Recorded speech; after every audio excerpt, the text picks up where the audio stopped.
Magagalit siya? Sasama loob niya?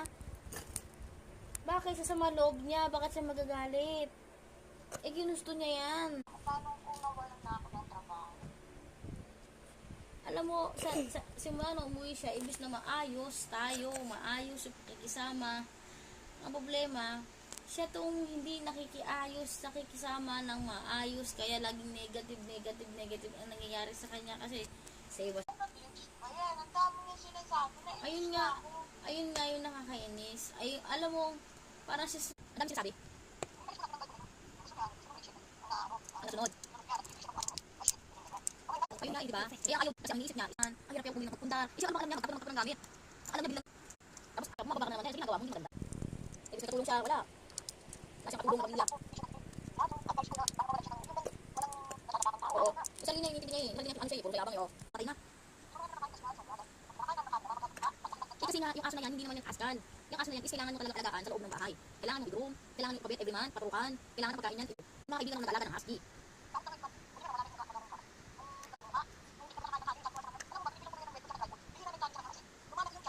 Kasi hindi naman yan talaga build pang bahay lang na ganyan. Kailangan talaga is parang, ano yan, family talaga. Hindi naman sa di ba yung sabi ko, ikaw mahirapan ng huli. Sabi ko sa kanya, bago ay hanggat bata, ibenta ka niya. O ngayon, ibig na ibenta niya kahit lahati. O, mapayabangan niya yung aso na may benta sa iba, malagasan ng iba, hindi siya nakinig.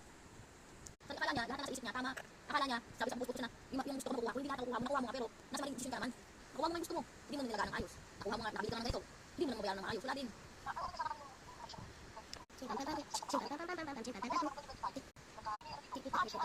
kita naman yun, attitude niya, hindi naman ganda. Kayabangan, yun ang nakikita sa kanya, kayabangan. Eh, ibig na tapatin ka niya, kung sabi niya na maayos, magsabi siya, kaso wala eh. Yun na nga eh, sikat yan pa yun. Bakit in-advise siya ni Amy, hindi mo si mama, ma? Yaman mo ba? Parang kung picture na ganun, saan mag-ano ka na, mag-single ka na. O, pwede ka nang makapapain ka na, hindi ka na yung ano. Ayun nga eh, lalo lang sabi ko nga kayo kawawa si Mama Bianca. Ayun nga inaaway. Ikaw ito ang inaaway. Buto bayaran mo na, hindi na kagaya yung 2025 na mo kasi inaaway na. O ngayon, iwan na yung... O, sino? Yun na nga eh, naka-expect ko pa ako si Mama, makaipon niya kasi may mga panlayan. Wala siya isipin, siya ganyan. Kasi hindi ginagawa ni Bianca, parang tanga. O tapos pag nawala yung shop, sino mahihirap mag-takot? Hindi pa hahakot yung mga gamit, saan itatambak yan? Di ba siya nahiya sa'yo? Nandahil lang din sa Shopee na yan, na 2,000. Papatuloy ka ng baso. Napatayo talaga ako nun. Sabi ko, ay nakusukan mo. Alam mo, hindi na alam ko sa posisyon. Dahil hindi naman yung ginagawa ni Bianca. Sabi niya yung ginagawa yung kapatid mo. Kaya napauwi ko. Tapos kanina ay kakapon na kayo.